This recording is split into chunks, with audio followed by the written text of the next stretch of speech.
सध्या हा सांगली जिल्हा आणि थोडासा मागे एक 50 फूट मागे सातारा जिल्हा, त्या बाजूला कोकण आहे आणि माझ्या मागे जे दिसतंय तुम्हाला संपूर्ण हा जो भाग आहे ते चांदोली धरण, चांदोली अभयारण्य हा पूर्ण भाग, चारी बाजूला अभयारण्य आहे। इथली गावं पूर्णपणे उठलेली आहेत, इथली गावं विस्थापित होऊन दुसऱ्या ठिकाणी राहायला गेली आणि हे संपूर्ण अभयारण्य आहे। ते गाडीने इथे आपल्याला येता येत नाही, गाडीने यायचं असेल तर मार्ग दुसरा आहे। आम्ही पायवाटेने आलेलो आहोत सातारातून,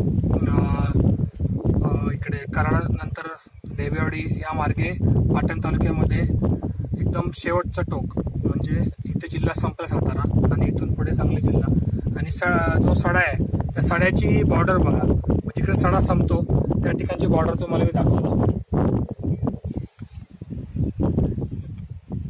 म्हणजे एक भिंत असते त्या प्रकारे हे बांधकाम आहे भिंतीचं, तसंच दिसेल तुम्हाला। जिकडे जिकडे सडा संपतो त्या ठिकाणी तुम्हाला अशा प्रकारे बॉर्डर दिसणार। ही आमची गँग, शैलेश आहे, बंड्या भाई, यशोदीप, हे आमचे पुजारी, आमचा बॉडीगार्ड आदित्य। पुन्हा एकदा तुम्हाला धरण वगैरे दाखवतो, तुमचं पण दाखव। चांदोली धरण हे पूर्ण विस्तीर्ण अभयारण्य, जंगली प्राणी ते भरपूर प्रमाणात आहेत। धन्यवाद।